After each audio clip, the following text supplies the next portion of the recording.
We cannot always control what goes on outside, but we can control what goes on in. ಪ್ರಪಂಚ ಏನಾರ ಮಾತಾಡಲಿ, ಅವ್ರು ಏನಾರ ಮಾಡಲಿ, ರಿಯಾಕ್ಟ್ ಕೊಡೋದ್ರ ಮೇಲೆ ನಿಮ್ಮ ಮುಂದಿನ ನಿರ್ಧಾರ ಇರಬೇಕು.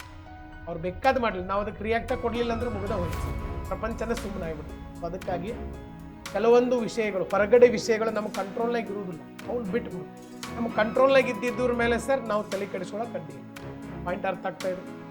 ಎಕ್ಸಾಮು ಕನ್ಫರ್ಮ್ ಆಗುವಲ್ಲು ಅಂತ ತಲೆ ಕೆಡಿಸ್ಕೊಂಡು ಕುಂತ್ರೆ ಉಪಯೋಗ ಇಲ್ಲ. ಯಾಕಂದರೆ ಎಕ್ಸಾಮ್ ಕನ್ಫರ್ಮ್ ಮಾಡಿಸೋದು ನನ್ನ ಕೈಯಾಗೂ ಇಲ್ಲ, ನಿಮ್ಮ ಕೈಯಾಗೂ ಇಲ್ಲ. ಆದರೆ ಎಕ್ಸಾಮ್ ಕನ್ಫರ್ಮ್ ಆಗೋವರೆಗೆ ಸರ್ ಒಂದು ಜಾಬ್ ಮಾಡ್ಕೊತ, ಮನೆಗೆ ಸ್ವಲ್ಪ ದುಡ್ಡು ಕೊಟ್ಕೊತ, ಓದ್ಕೊತ ಇರೋದು ನಮ್ಮ ಕಂಟ್ರೋಲ್ನಾಗ ಐತೆ. ಅದನ್ನು ನಾವು ಮಾಡೋದು. ನಮ್ಮ ಕಂಟ್ರೋಲ್ನಾಗ ಇಲ್ಲದೆ ಇರೋದ್ರ ಬಗ್ಗೆ ಮಾತಾಡಿ ಟೈಮ್ ವೇಸ್ಟ್ ಮಾಡೋರು ಈ ಒಂದು ಕಾಲದಲ್ಲಿ ಮೂರ್ಖರು, ಮೂರ್ಖರು. ನನಗಾದಿಲ್ಲ, ನನಗೆ ಇದ್ದಿದ್ರಾಗ ಹೆಂಗೆ ಇರ್ಬೇಕು ಅನ್ನೋದನ್ನು ನಾವು ತಿಳ್ಕೊಂಡು, ಯಾವುದು ನಮ್ಮ ಕಡೆಯಿಂದ ಕಂಟ್ರೋಲ್ ಮಾಡೋಕ್ಕೆ ಸಾಧ್ಯ ಇದೆ ಅದನ್ನು ಕಂಟ್ರೋಲ್ ಮಾಡೋದು.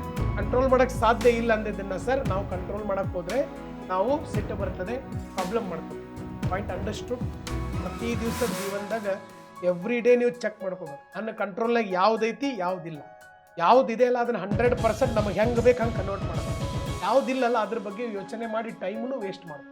ಇವತ್ತೊಂದು ಪಟ್ಟಿ ಮಾಡಿರಿ, ಇಡೀ ದಿವಸದಾಗೆ ನನ್ನ ಕಡೆ ಕಂಟ್ರೋಲ್ ಮಾಡೋದು ಏನಿದೆ.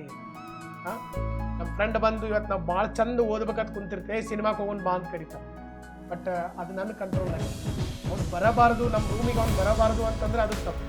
ಅದು ಅವ್ನ ಕಂಟ್ರೋಲ್, ನನ್ನ ಕಂಟ್ರೋಲ್ನಾಗ ಇಲ್ಲ. ನಮಗೇನು ಗೊತ್ತು ಅವ್ನು ಬರ್ತಾನಂತ, ಆದ್ರೆ ಹೋಗಬೇಕು ಬಿಡಬೇಕು ನಮ್ಮ ಕಂಟ್ರೋಲ್ನಾಗ.